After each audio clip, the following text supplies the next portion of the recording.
Stanley Druckenmiller is one of the best money managers who has ever lived, and for 30 years straight, he didn't have a single losing year in the stock market. And not only that, he managed to return 30% a year on average for those 3 decades, beating the S&P 500's 11% per year annual average return. Now, sometimes I find investors like that, and I'm just thinking, just take my money. I don't even want to deal with this anymore. But unfortunately, even if you wanted him to manage your funds for you, he doesn't do it anymore. He basically retired like 15 years ago with billions of dollars in his own net worth. But he has still his own hedge fund where he's managing his own wealth. And he is supposed every 3 months to report on his holdings and the changes that he's making in his own investment portfolio. And that information is publicly available, which I'm going to show you in this video.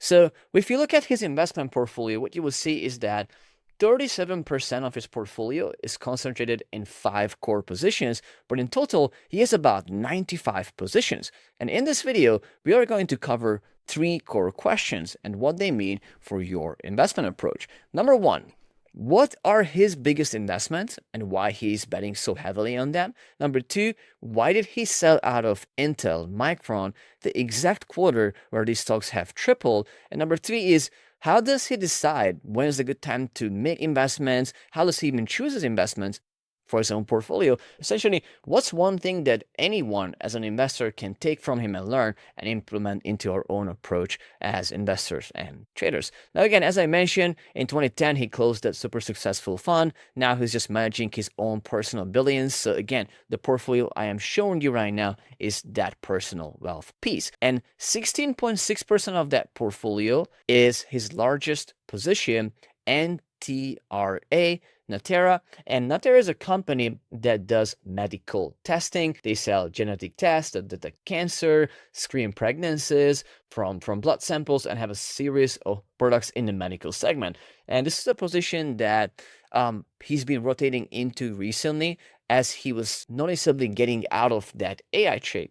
The second position that I found in his portfolio is INSM. And this, to me personally, really stood out as an interesting opportunity that I might add to my personal portfolio for the following reason. First of all, this stock fell about 35% since his first entry point, about $165. What did he do in his new and latest reporting?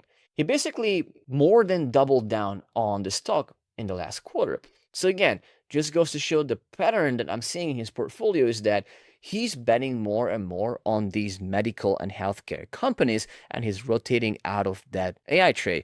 And if you wanted to get exposure to the stock, INSM, essentially you could do it at likely a cheaper entry price than what he himself has acquired currently. Now, one of the interesting data I found after digging deeper into the stock is that the rare disease segment of this company is generating more and more revenue, essentially growing by 296% a year.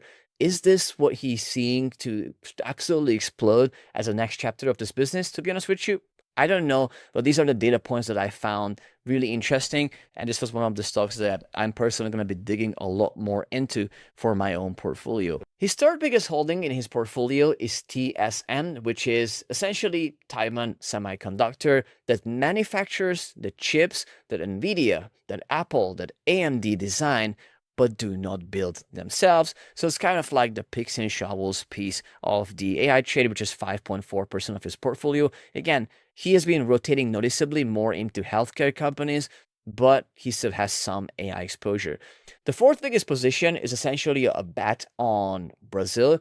EWZ holds the largest companies listed in Brazil, led by the banks Itaú, Now Bank, and commodity producers such as Vale and Petrobras. The fifth biggest position in his portfolio is Amazon. This is a position that I've noticed in a lot of prominent investor portfolios that they are scaling up again in their portfolios.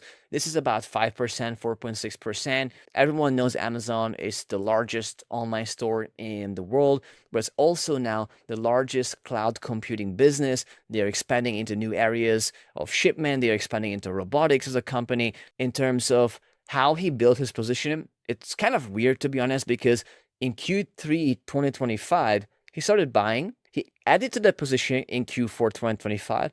Then he sold all of that. But lately, he ended up buying back into a quite significant Amazon position in his portfolio, buying over 500,000 shares in the second quarter. Now, when we look at some of the recent changes that he made, so the biggest position uplift that he made was INSM and Amazon in his portfolio.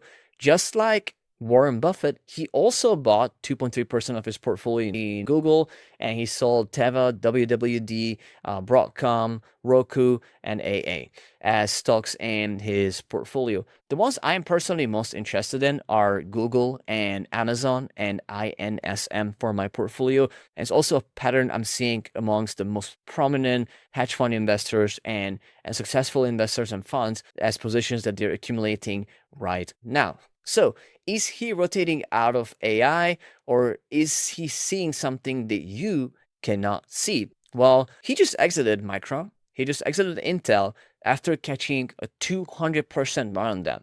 And I think when I look at the charts of Micron and look at the runs and the kind of runs that these companies just had recently, it's fair to assume that it might take a market a little bit of time to digest before they can go on a similar size of a run, and that might come maybe with a slight correction in the near future in Q4 this year before he comes back to some of these companies. Obviously, Intel is also a very interesting stock to look at because the government is buying. Prominent investors have been getting into Intel. Prominent politicians have been accumulating Intel. Nancy Pelosi has Intel calls expiring in 2027 March. So a lot of people are still very bullish on these stocks. At the end of the day, I just think he just nailed this trade and be like, hey, I just pulled 200% on these two positions. I'm taking profits, I'm good, and I'm rotating into some less volatile stocks that might offer a little bit more value, which currently it seems like, again, Amazon, Google, and some of those healthcare companies that he's betting on. If you look at his overall portfolio structure, about 30% of it is in tech and AI, about 31% in biotech, about 22% in domestic America, which is mostly like index funds, and about 14% of it is in international market. As we know, one of his core and biggest positions specifically is related to Brazil.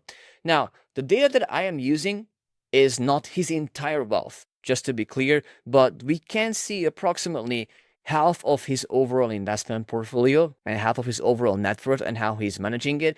As you can see, he did nail a couple of unbelievable trades just by following his portfolio and his 13F filings. We can kind of see and follow some of the moves that he is making. And the one takeaway that anyone can take from his approach is that he gives every investment approximately 18 months to 3 years to work.